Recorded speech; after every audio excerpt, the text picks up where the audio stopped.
G'day viewers, I'm Sophia Stacey and welcome back to Colour in Your Life. I'm usually behind the camera, but I'm going to be hosting for the next few shows as Graham recovers from shoulder surgery. So grab your kids, your brothers, your sisters, your aunties, uncles and mums and dads and come and see how some of the best artists do what they do.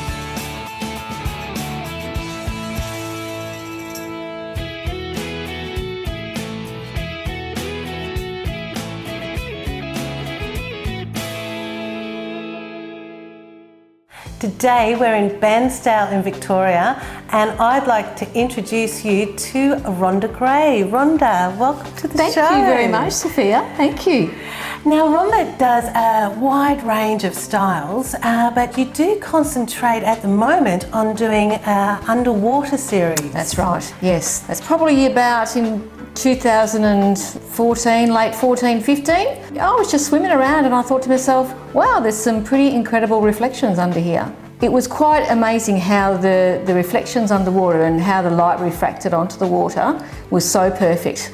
And the artist in me just had to paint it. And you do it so well because water can be really hard to paint. Yes.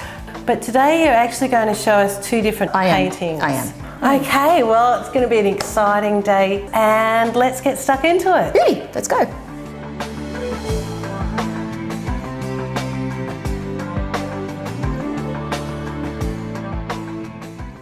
So how do we start one of your wonderful underwater masterpieces? Okay, well first off we start with the underpainting, which I've already done. I usually use a red tone underpainting. And then over here I've got a vertical palette. I don't like to actually keep coming down and going back up. I lose my place, particularly when I'm doing the highlights. So I like to make sure that I know exactly where I am at all times. So we load up the palette with some colours, and because it's oil paint, it just sticks to it. So it doesn't actually run down. And so Rhonda, I can see that you're using the Art Spectrum paints there. I need to thank Art Spectrum because they sponsored me in all these delicious brushes and paints and mediums for today. So I'm very, very grateful to them because these are the most amazing paints. Buttery, beautiful pigment, really strong colours, and big fat juicy tubes, which I love, and this is my fave. This one here, the turquoise. So thank you, Art Spectrum. So what I like to do is when I come back from the pool and I've gone through all the photos, usually you get about 6 out of quite a few hundred, and then I come back to the studio and I draw them up. So I'm looking for how they're going to work compositionally, what the lights and darks are, so the tonal values. Once I'm happy with the sketch though, then I'll have a look at colours and see what works and what doesn't work. Have a bit of a play, sometimes do an underpainting, a little painting to help me along. And then I move on to the next stage of making all these little colour cards. These are such fun to make and they're really valuable. And these help me in selecting what colours may be useful in the painting. The students make hundreds of these. I thought they'd hate making them, but they actually really love making them. And a lot of the students have actually made complete little books. But it really helps when you line them up with your reference to see what colours you can get out of two colours, what tones you can get out of two colours, and how it relates to the reference you have. And this one is turquoise and alizarin crimson, which is what I'm going to be using in this one today. And this one works as well. This is cadmium red to turquoise. So once I've selected my paints from using these little swatches of colour, then I go to the painting. So when I start a painting, after this stage, I always use a Hog's bristle brush. Because they've got to do the hard work. So this is one of Art Spectrum's brushes, a number 8. It's a square edge, okay, so it's a flat. And these are my workhorses, so they've got to work pretty hard for me. I work in the fat over lean method, which means the paint's thinner to begin with and gets fatter or more oil as we go along. So at the moment I've got what I make my own mediums, but you call it a number 1 medium, so it's It's a bit thinner than a number 2 or number 3. It goes up subsequently. So I just dip my brush into a little bit of medium here. That's the number 1, that's the thin one. Mm-hmm. Yep. And I always dab it off on a cloth because I don't want to over medium the painting. So I have that prepared. And with a palette knife, what I'm using here is turquoise and white. I'm using a fast drying white because white is notorious for drying slowly. So I load the brush up. I load that brush up pretty well. What I do is I come in quite loosely at the beginning, and I don't paint water like so. Okay, I actually cross hatch pretty much most of the time, and I don't take my paintbrush for a very long walk. And I use the side of my brush much more than the tip at this stage, because that's where most of your paint is going to. And it really gets it into the canvas. Yep, I'm pushing the paint in, so I'm not being gentle with it. One of your most awarded pieces is a piece called Aqua. I think it's probably more the colour than anything. It has vibrant pinks against aqua blues. There's a lot of reflections in it and a lot of movement and light reflected. Because it's very interesting underwater because you have light bouncing all over the place. But that one's been a really popular one, that one. And you've actually been in the Australian Artist magazine and Yes. won first prize as well. Yeah, great magazine. I love to be a part of, absolutely. Sort of a regular contributor now. I do some articles for them occasionally, and I've got one coming up of this series actually. Now what I'm doing here is I'm just putting on some basic red, cadmium red, with a little bit of the alizarin crimson in it, and a little bit of medium. So again, this is like a base coat. So I'm not really looking at how I'm going to form the material. I'm not looking at the light and shade of it. I'm just basing that in. And it's more so at the moment so I can get the tones right against each other. And I like to work with 2 wet edges in the beginning. Okay, so I like to work, so this is wet and this is wet. And so I don't have any hard edges, I always rub off my brush and then run a line down here so I get that softness at the edge, because there's really, with material underwater, there is no harsh edges there.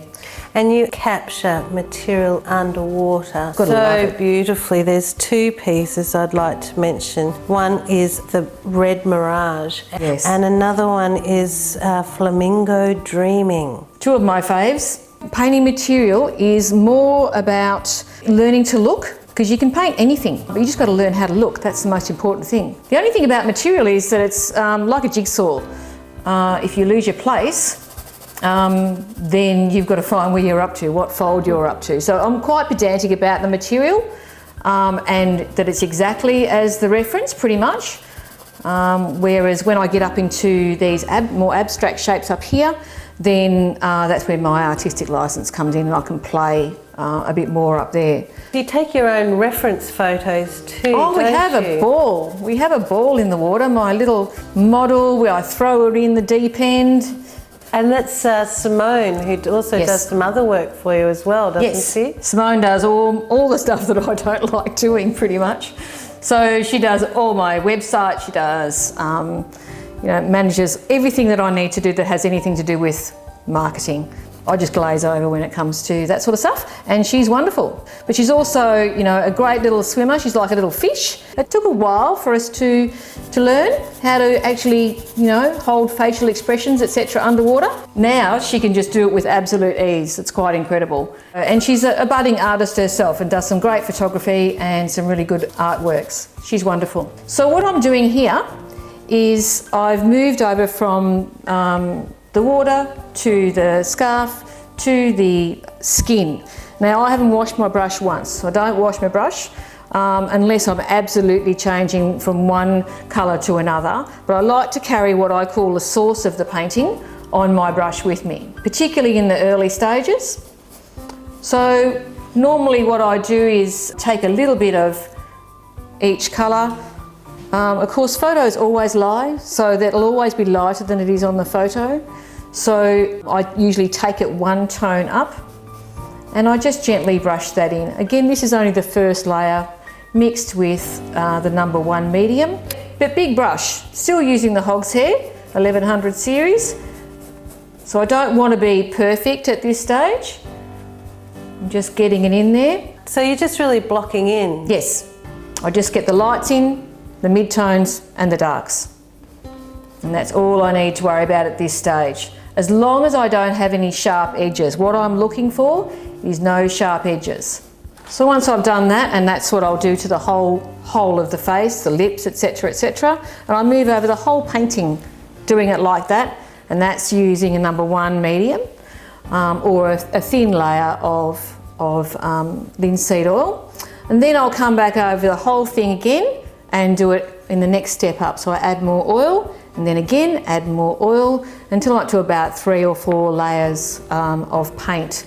So, you know, as you can see, it takes a lot of time. I'm just going to change brushes now. So this is a mongoose, and this is one I'm going to blend with, just to blend these colours in together, or these tones in together. And there's no medium on that brush? No, it's just a dry brush. I do a lot of dry brushing, and that just moves it in. And I hold it over the brush over the top, and again using some of that red to come over there, getting rid of those lines that I would have drawn on initially. You do quite a large range of different styles of paintings. I love doing abstract. That's a bit of a release for me from such tight work. Not that this is really tight, but you know, sometimes when I get into the folds it can be quite laborious and things. So doing a bit of abstract work frees me up, and just sitting and drawing frees me up. But I also do stylised, I'd like to call them, paintings as well, which are a bit more quirky and a bit more interesting. The other thing I do is what I call my procrastination paintings. It's not really because I want to do them, it's just that I have to. It's very hard sometimes to go to such a big canvas and have the courage to go, yes, I'm going to do it. So sometimes I'll just paint little paintings just till it gets me in the mood.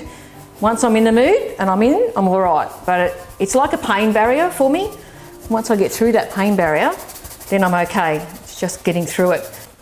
Well, you can see by your instructions today, no wonder your workshops are so incredibly popular. Yeah, 6 classes a week. I also run a lot of workshops, probably about 4 or 5 a semester. And that can range from anything from colour theory, which is my most popular ever workshop. I don't know how many times I've run that one. Through to abstract, appropriation, which is where we change some of the masters' paintings and make them our own. We do plein air sessions, all sorts of things. Love workshops. Workshops are the best. So if the viewers do want to contact you, what's the best way that they can get in touch? Yeah, well look, just go to my website, rhondagray.com.au. All the classes and workshops are listed on there up until the end of 2017. You can book in online, there's a registration form and everything there. And you've actually got a 5-day intensive coming up. I know. Cairns So excited. Winter Art Escape. Yes, very excited about this. I was asked by the Cairns Art Society to go up to their winter escape that they hold every year. There's 13 artists and we teach workshops for 5 days. And I'll be actually showing how to paint a person underwater. And I actually don't do that really, so this is a new one for me. If you go onto the Cairns Art Society, they've got a link there and you can book in there, but there's lots of other really good artists who are going up there as well. I'll be showing exactly what we're doing here, of course on a smaller scale. So that's pretty much all I can do with that section. I'm just going to move up here into the reflection. Again, I've actually changed brush now. I'm onto, it's still the 1500 series in the nylon. It's a little bit smaller, but it's still flat. And that's an Art Spectrum? Yes. Yeah, they're the only ones I use, Art Spectrum. And this is, you know, I could take this brush to bed with me. It's for comfort actually, because it's just a beautiful brush. Great spring on its hairs there, it springs back beautifully, and as a workhorse, as you know, just about as good as the hog's bristle when it comes to work. But you know, in a painting like when I did the marble painting, I think I went through 11 of these brushes in the marble painting. It's a big painting, but I worked the brushes really hard. What inspired you to do? I don't know. Painting I was of mad. marbles? I've got a girlfriend who has a most marvellous marble collection, and she used to bring it to work, this big marble collection, and everyone used to walk past it at work, and no one could actually stop putting their fingers in it and playing with it, and they'd all say, oh, that reminds me of the old days, you know, when we played marbles, and I went, oh, that's really interesting, you know, if I can evoke some memories, some childhood memories in people, then, you know, I might just have a go at painting these. Of course, silly me, I chose a huge canvas, 400 hours plus, pretty much. Wow. On the first one. Sold it pretty much straight away. And what do? Another one. I ended up doing 5 of them, and each marble affected another marble in its reflections. Similar to this, light bouncing off one thing and another, and that's what gets me going. I think that's what I really like to capture. One of the first ones you actually did was called Contemplation. Can you tell the viewers how that came about? Yeah, well, I was at my sister's in her lovely pool, and she's actually got an aqua base in her tiled pool. But look, the feet under the water was basically what started me on this whole series. I just couldn't believe the abstractions that you can see. These pieces would go very well in corporate situations too. Yeah, someone said to me, you know, it'd be great at an indoor pool. And the prints sell really well, especially in the beachside areas. Rhonda has actually a special for a limited time offering 10% off all her prints. And the code word is Rhonda Gray, CIYL. And viewers, all you have to do is to go into Rhonda's website. And Rhonda, your website is? rhondagray.com.au. So you can go in there and you can get 10% off Rhonda's prints for a limited time. Okay, so I've probably done about as much as I can with this one. I've got another painting, and I'd like to show you how the finishing process goes. So we'll put in some secondary stages and finish off with some highlights. So let's move on to that one.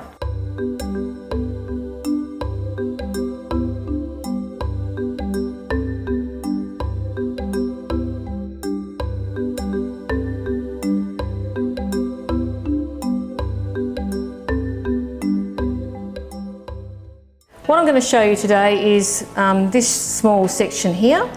So I'm going to put the second layer of paint on here, and then we're going to move back up to here where I've intentionally left the highlights out so I can show you how I dry brush the highlights in with a little bit of the next level up, like medium 3.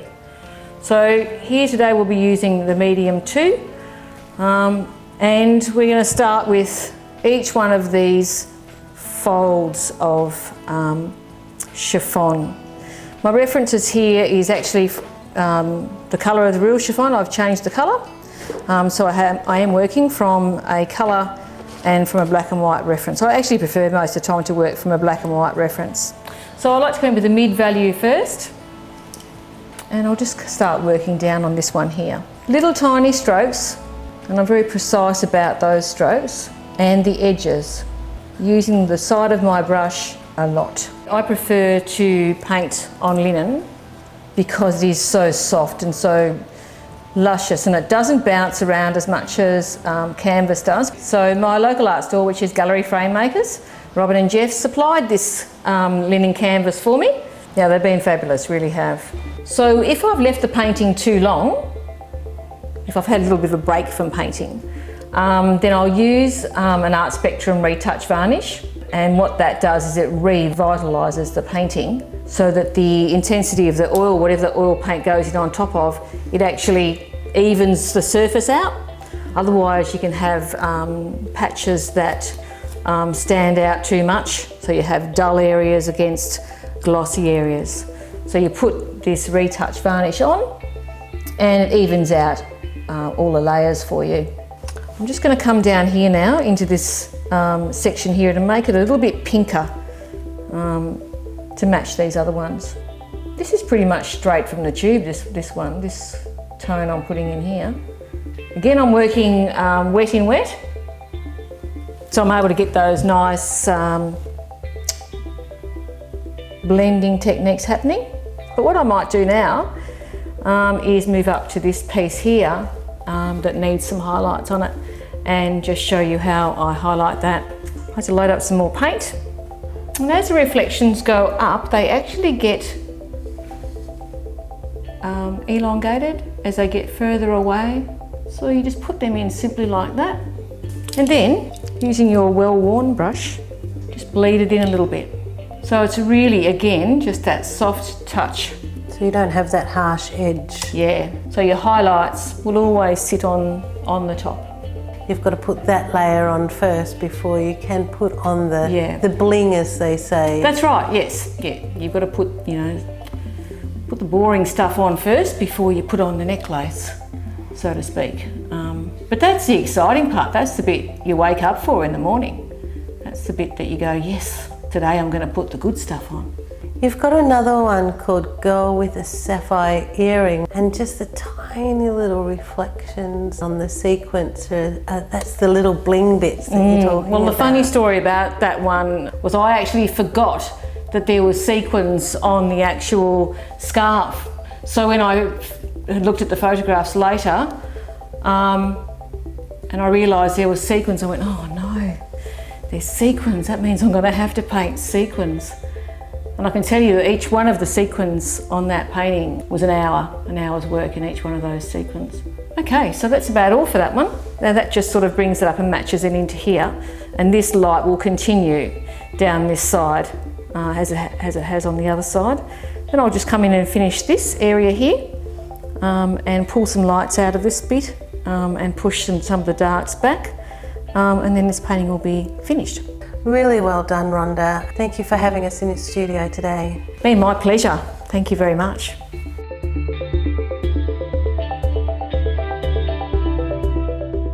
Well, viewers, another great day with another amazing artist. Rhonda, thank you so much for being on the show. Thank you, Sophia. It was great. Loved it. And so if you want to come and get some of Rhonda's prints, remember we've got that 10% off for a limited time, which you can go to Rhonda's website to find out those details. And your website is rhondagray.com.au. And also go to Rhonda's website to find out about the workshops that you do in Bairnsdale, but also the ones that are coming up in Cairns. Yes, on the 24th to 28th of July, the Winter Art Escape.